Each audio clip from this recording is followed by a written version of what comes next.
You're traveling through a door that you have unlocked with the key of imagination. Beyond it lies another dimension, a dimension of sound, a dimension of sight, a dimension of mind. You're moving to a land of both shadow and substance, of things and ideas. You've just crossed over into the Twilight Zone. Picture, if you will, a sprawling hotel estate just off Sunset Boulevard. Today, it is abandoned, and everyone who finds themselves on the expensive, overgrown grounds may hear the faint and eerie echo of music that once drifted through the air. But during the height of Hollywood's blistering glitter yesteryears, this hotel was a star in its own right. It was a place of treat and respite for Hollywood's show business elite, as well as the rich and famous faces across the country.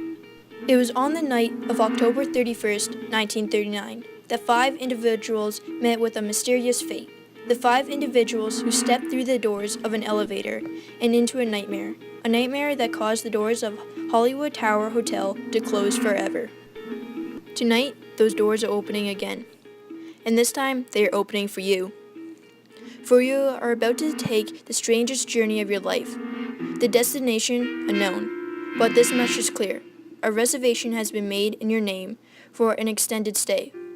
You're about to discover what lies beyond the 5th dimension, beyond the deepest, darkest corner of the imagination, and there you may uncover the fate of the 5 doomed that fateful night.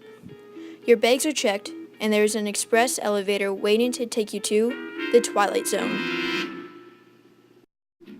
Enters Charles Beaumont, known throughout Hollywood as one of the most influential producers. On his arm is Anne Francis, a young and up-and-coming actress. Tonight, these two plan on celebrating this Halloween in style and spend the weekend away from the hustle and bustle of Tinseltown. Can I check your bags, sir? Enter one Mr. Stanley Portham, a young, bright, if somewhat clumsy boy, shooting for the stars, as well as having to serve them. Why, thank you, lad. No trouble at all, sir. Thrilled to have you here tonight for the festivities. Why, yes, we've been looking forward to this for weeks. Well, may I be the first to welcome you both to the Hollywood Tower Hotels. Now, if you folks would step inside, we can get you checked in and up to your rooms. Thank you, Mr. Porter, sir. Stanley Porter. Well, Mr. Porter, this is for your troubles. Keep the change. Thank you, sir. Come along, ma'am. Might as well get checked into our rooms so we can get ready for the party tonight. Oh, I just can't wait. Stanley! Why, isn't it little Miss Sally Sheen, world-famous actress and future Hollywood royalty? Did you get here all by yourself? Yeah, but everything was fine. Well, awfully sorry to hear about your mother's accident. Is Aunt Claire due out of the hospital anytime soon? She said the doctors wanted her to stay another night, so they could keep an eye on her. But she said you would do a fine job at taking care of me. Well, not like there's much in the ways of family out here. Gotta look out for one another. Boy, seems like yesterday your mother was bringing you home for the first time. And now look at you, one of Hollywood's youngest stars. Well, come on, little missy. I'll help you get all settled up in your room. Hey, Frankie! Yeah? Take the next guest for me. I have to take Miss Sheen here up to her room. Sure thing, Stan. Thanks, pal. Hey, pal. Where'd you like the luggage? Just put it in the trunk. Huh? Jeez, this stuff weighs a ton. What's this guy got in here? King Kong? No idea, man. This fella's some sort of famous explorer or something.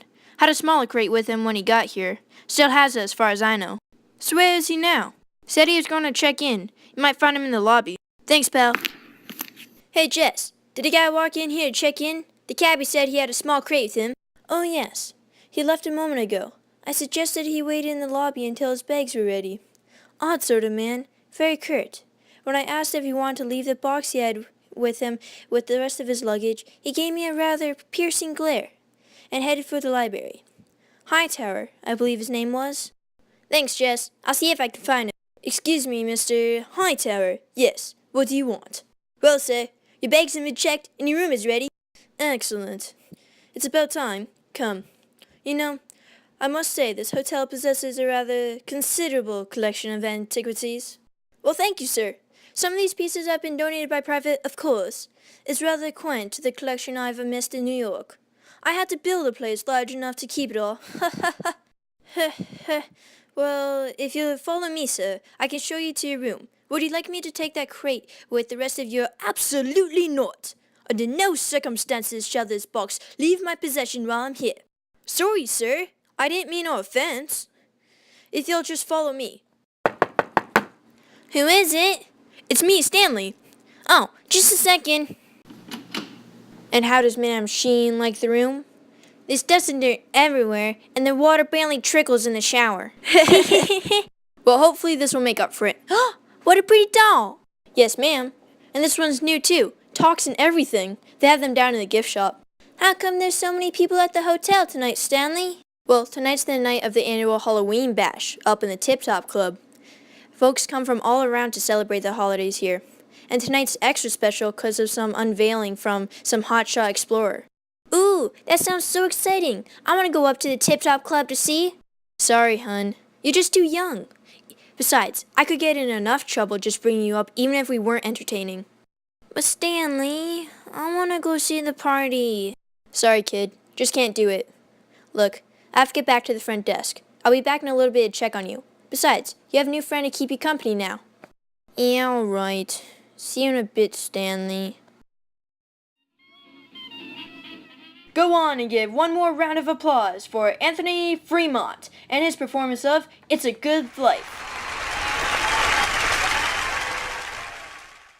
And now, ladies and gentlemen, if you will direct your attention to the main stage, it gives me great pleasure to present to you, all the way from New York City, a man who has dedicated his life to the collection of strange and bizarre artifacts, as well as weird and mysterious antiquities, from the far-off corners of the earth, to the tombs of pharaohs, to the tribes of the Pearl Men, from the peaks of the Himalayas to the jungles of the Lost River Delta. World explorer and dealer of antiquities, Mr. Harrison Hightower! Yes, thank you. Thank you all. Ladies and gentlemen, I come to you tonight to share with you a very special moment. It was 1 month ago that I returned from a very dangerous expedition. In one of the most remote and distant regions of Africa, where lies the tribe Matundu. Legend says that within the tribe there is an idol that possesses the most unusual powers beyond any earthling being's comprehension. And among the tribesmen that watched over the idol, there is a legend that states any man to remove the idol from its sacred shrine will be cursed to suffer a most horrible death. Ladies and gentlemen, it is on this night that I come to share with you that very artifact. I proudly present Sheriki Utundu. Oh, Charles, look at it! Yes, Anne, quite like an effigy, a squat little man, but with long native ears, and clasping a dagger, ornamented with war paint. And just look at those eyes, almost as if they could pierce through your soul. Oh, and that wicked grin. Thank you. Intriguing, isn't it? Your reaction was not a surprise.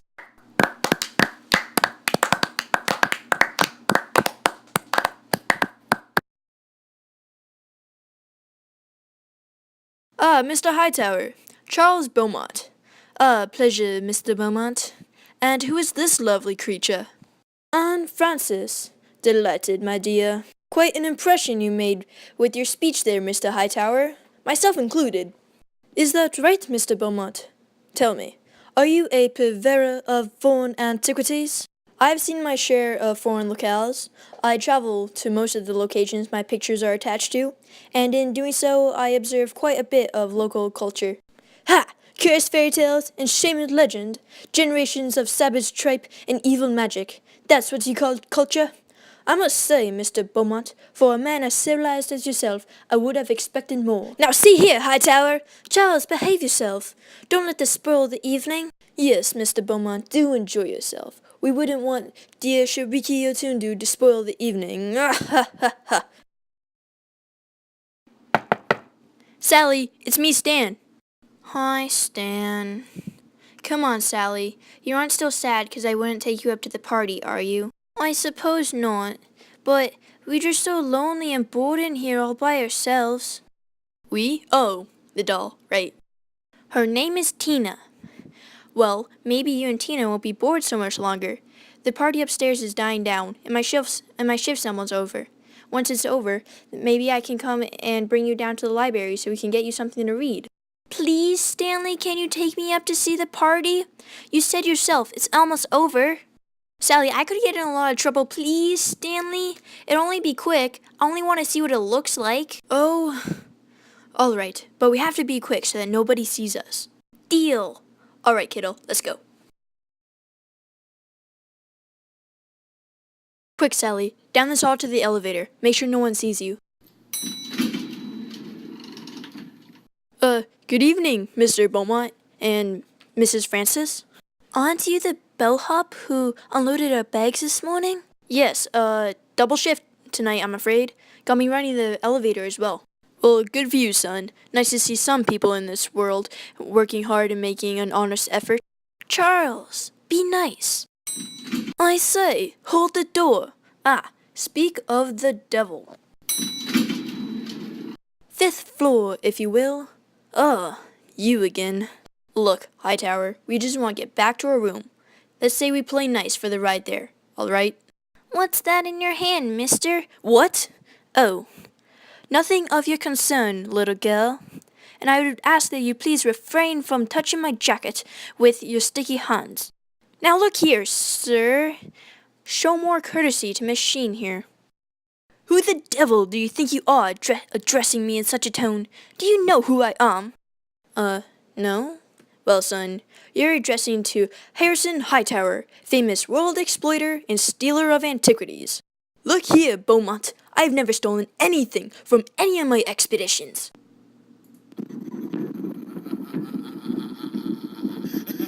Charles, what's happening? I don't know.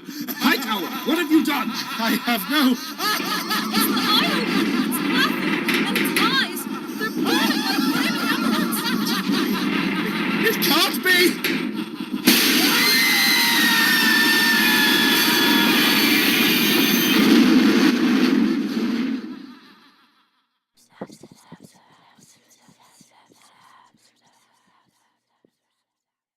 Listen, officer, I want those doors open now. Yes, I'm trying, sir. This elevator got smashed up pretty bad. Sir, you better take a look at this. What is it? So impossible. Guests could have sworn that they heard screaming coming from this elevator before it hit the ground last night. But all that's in here is a doll and a statue. A doll and a grinning little statue. All that remains from a doomed group of 5 individuals. 5 special people, and of course, one very special elevator. Nobody knows exactly what happened to those 5 guests that fateful night so many years ago. But take this as a friendly word of warning. Something you won't find in a guidebook. Next time you check into a deserted hotel on the dark side of Hollywood, make sure you know just what kind of vacancy you're filling. Because the next time you drop in for a stay at the Tower of Terror, you may just drop into the Twilight Zone.